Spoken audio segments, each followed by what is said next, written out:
तारीख 20 मई, दिन मंगलवार। बात करेंगे आज की तमाम बड़ी खबरों की, लेकिन उससे पहले एक नजर आज की खास बात पर। तो दोस्तों, आज के दिन वर्ल्ड वी डे मनाया जाता है, जो मधुमक्खियों और अन्य परागणकों के परिस्थितियों तंत्र और खाद्य उत्पादन में योगदान को मान्यता देने के लिए है।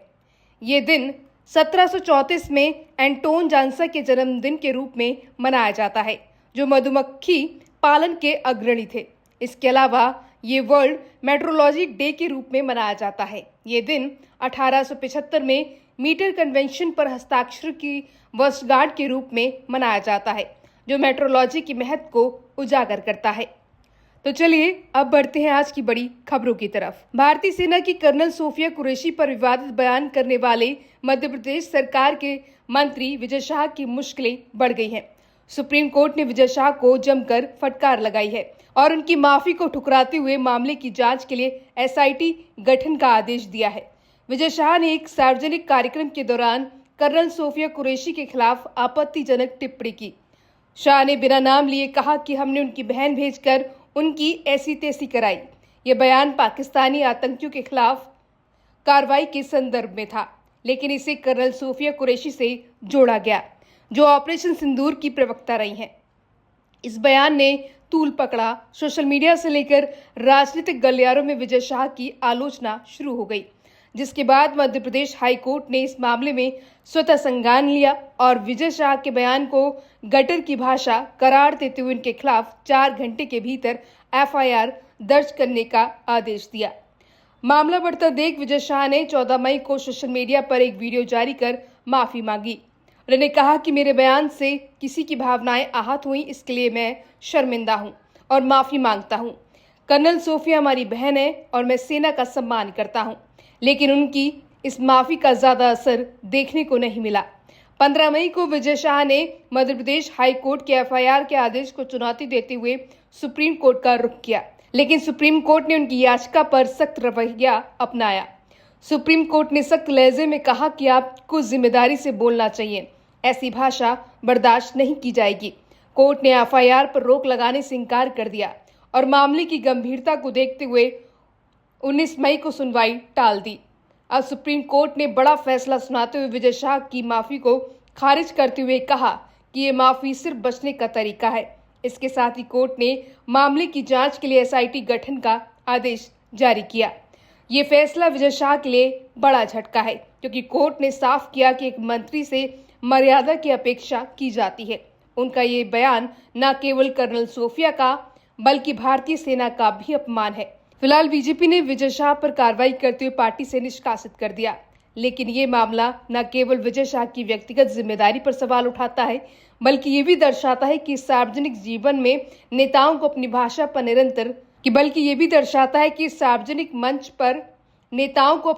पर निरंतर रखना चाहिए। बहरहाल सुप्रीम कोर्ट का ये फैसला एक मिसाल है कि कोई भी चाहे कितना भी बड़ा पद क्यों ना हो, कानून से ऊपर नहीं है। ऑपरेशन सिंदूर के बाद देश में हर भारतीय अपनी जाबाज सेना पर, अपनी सरकार पर गर्व कर रहा है। सेना ने प्रेस कॉन्फ्रेंस में सबूतों के साथ बताया था कि हमने पाकिस्तानी आतंकियों के साथ क्या किया, लेकिन शायद विपक्ष को भारतीय सेना के सबूत कम पड़ गए। विपक्ष के नेता राहुल गांधी ने विदेश मंत्री एस जयशंकर की एक टिप्पणी पर सवाल उठाते हुए आरोप लगाए हैं। विपक्ष के नेता राहुल गांधी ने विदेश मंत्री एस जयशंकर की एक टिप्पणी पर सवाल उठाते हुए आरोप लगाए हैं। राहुल गांधी ने कहा कि हमारे हमले से पहले पाकिस्तान को इसकी जानकारी देना एक अपराध था। विदेश मंत्री एस जयशंकर ने सार्वजनिक रूप से स्वीकार किया है कि भारत सरकार ने ऐसा किया। राहुल ने सवाल किया है कि यह ऐसा करने के लिए किसने अधिकृत किया और इसके कारण हमारी वायुसेना ने कितने विमान खो दिए। इससे पहले राहुल गांधी ने सोशल मीडिया प्लेटफॉर्म एक्स पर एस जयशंकर का वीडियो पोस्ट किया था। इस वीडियो में जयशंकर के दिए गए बयान को लेकर राहुल गांधी ने सवाल उठाए थे। राहुल गांधी ने विदेश मंत्री के इस बयान को पोस्ट किया और साथ ही लिखा, अटैक के पहले पाकिस्तान को बताना अपराध है। वहीं इस पर विदेश मंत्रालय ने एक बयान जारी कर राहुल गांधी के दावों को खंडन किया। मंत्रालय ने ऐसे दावों की निंदा करते हुए कहा कि तथ्यों को तोड़ मरोड़ कर पेश किया गया है। विदेश मंत्रालय के विदेश प्रचार विभाग ने कहा कि एस जयशंकर ने कहा था कि हमने पाकिस्तान को शुरुआत में ही चेतावनी दी थी, जो स्पष्ट रूप से ऑपरेशन सिंदूर के शुरुआत के बाद प्रारंभिक चरण की बात है। फिलहाल राहुल गांधी के इस बयान के कई मायने निकाले जा सकते हैं। क्या राहुल गांधी को भारतीय सेना ने कितने पाकिस्तान विमान गिराए ये जानना ज्यादा जरूरी है, या ये कि पाकिस्तान ने हमारे कितने विमान गिराए? इसके साथ ही सवाल ये भी खड़ा होता है कि ऑपरेशन सिंदूर में कांग्रेस पार्टी ने सरकार का साथ दिया, क्या वो एक दिखावा था? भारत एक लोकतांत्रिक देश है। हमारे देश में लाखों शरणार्थी रहते हैं, कोई बांग्लादेश, कोई श्रीलंका, तो कोई अन्य देशों से आकर हमारे देश में रहता है। सुप्रीम कोर्ट ने शरणार्थियों के मुद्दे पर सख्त टिप्पणी की है। सख्त रुख अपनाते हुए सुप्रीम कोर्ट ने कहा कि भारत कोई धर्मशाला नहीं है। दुनिया भर से आए शरणार्थियों को भारत में शरण क्यों दें? हम 140 करोड़ लोगों के साथ संघर्ष कर रहे हैं। हम हर जगह से आए शरणार्थियों को शरण नहीं दे सकते। सुप्रीम कोर्ट का ये सख्त रुख इस ओर इशारा करता है कि भारत में कोई कहीं से भी आकर नहीं बस सकता। हमारे देश की जनसंख्या 140 करोड़ है। देखा जाए तो बहुत ज्यादा है। दरअसल सुप्रीम कोर्ट ने श्रीलंका से आए तमिल शरणार्थी को हिरासत में ले जाने के मामले में हस्तक्षेप करने से इनकार करते हुए बड़ी टिप्पणी की है। श्रीलंका के याचिकाकर्ता की ओर से वकील ने सुप्रीम कोर्ट को बताया कि वह एक श्रीलंकाई तमिल है जो वीजा पर यहाँ आया था। उसके अपने देश में उसकी जान को खतरा है। याचिकाकर्ता बिना किसी निर्वासन प्रक्रिया के लगभग 3 वर्षों से नजरबंद है। इस पर जस्टिस दत्ता ने पूछा, यहाँ बसने का आपका क्या अधिकार है? वकील ने दोहराया कि याचिकाकर्ता एक शरणार्थी है। इस पर जस्टिस दत्ता ने कहा कि भारत कोई ऐसा देश नहीं जहां दुनिया भर के शरणार्थी आकर बस जाएं। साल 2020 में जिसने पूरी दुनिया में तबाही मचा दी थी, हर देश इसकी चपेट में आया था। हजारों की संख्या में लोग जान गंवा रहे थे। सैकड़ों की संख्या में लोगों ने अपनों को पल भर में खो दिया था। वही कोरोना वायरस एशिया के कई देशों में तेजी से फैल रहा है। सिंगापुर, हांगकांग, चीन और थाईलैंड जैसे देशों में लगातार मामलों की संख्या में इजाफा हो रहा है।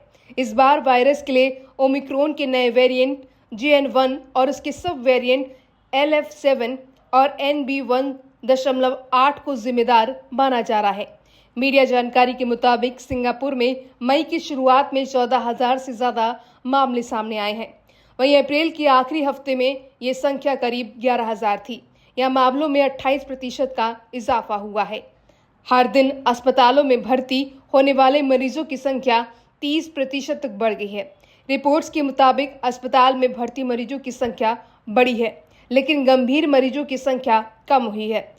अधिकारियों का कहना है कि अब तक ऐसा कोई सबूत नहीं मिला है जिससे ये लगे कि ये नए वेरिएंट पहले से ज्यादा खतरनाक या तेजी से फैलने वाले हैं। हालांकि उनका मानना है कि ये लहर कमजोर इम्यूनिटी वाले लोगों पर अपना असर दिखा सकती है।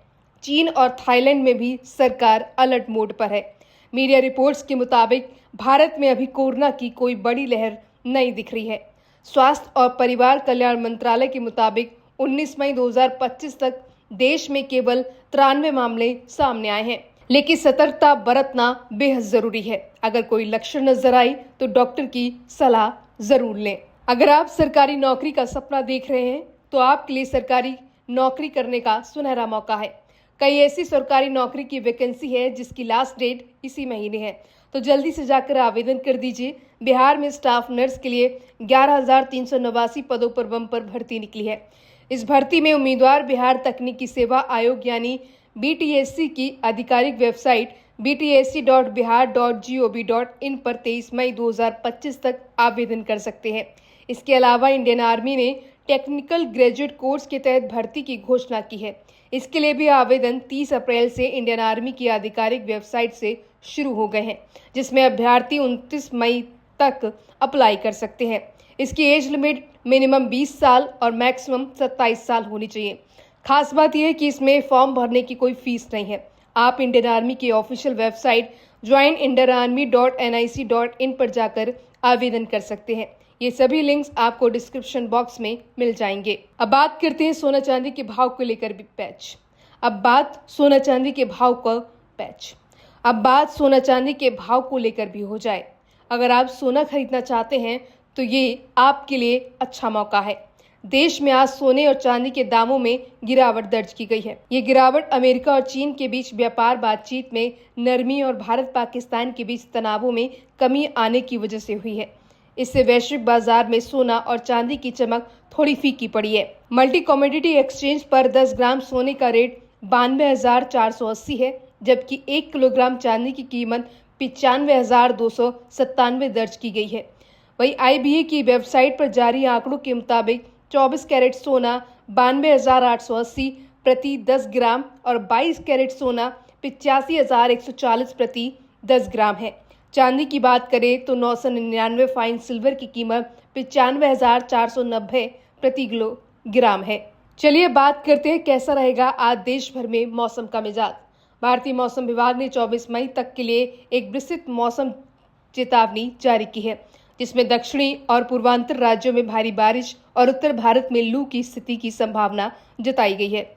दक्षिण भारत और पूर्वांचल में भारी बारिश की आशंका जताई गई है। दिल्ली और उत्तर भारत में भी 20 मई को भारी बारिश और आंधी तूफान की चेतावनी जारी की गई है। भारतीय क्रिकेट टीम के स्टार गेंदबाज मोहम्मद शमी ने सो कॉल्ड लोगों को कड़ा संदेश दिया है, जो हर इंसान को धर्म के चश्मे से देखते हैं। मोहम्मद शमी ने उत्तर प्रदेश के मुख्यमंत्री योगी आदित्यनाथ से उनके लखनऊ स्थित सरकारी आवास पर मुलाकात की। सीएम योगी के एक्स हैंडल से फोटो शेयर की गई। शमी ने सीएम योगी की जमकर तारीफ भी की है। मोहम्मद शमी ने भी अपने इंस्टाग्राम हैंडल पर फोटो अपलोड करते हुए लंबा चौड़ा कैप्शन लिखा है। शमी ने 2 तस्वीरों के साथ अपने मन की भावनाएं जाहिर करते हुए लिखा, आज मुझे उत्तर प्रदेश के मुख्यमंत्री श्री योगी आदित्यनाथ से मिलने का गौरवशाली अवसर मिला। हमारी चर्चाएं दृष्टि नेतृत्व और राज्य के लिए परिवर्तनकारी संभावनाओं पर फोकस थीं। सीएम ने विकास के लिए एक आकर्षक रोड मैप प्रस्तुत किया, जिसमें सतत विकास और सामाजिक प्रगति पर जोर दिया गया। समुदाय को सशक्त बनाने के लिए उनकी प्रतिबद्धता गहराई से गूंजती है, जो हर सभी को सकारात्मक बदलाव में योगदान के लिए प्रेरित करती है। हमारे समाज की बेहतरी के लिए इस तरह के समर्पण को देखना आश्वस्त करने वाला है और मैं उत्तर प्रदेश के उज्जवल भविष्य की दिशा में इस सहयोगी यात्रा का हिस्सा बनने के लिए उत्सुक हूँ। साथ मिलकर हम दृष्टि को वास्तविकता में बदल सकते हैं। आखिर भी बताएंगे आज का दिन किन किन राशियों के लिए रहने वाला है खास।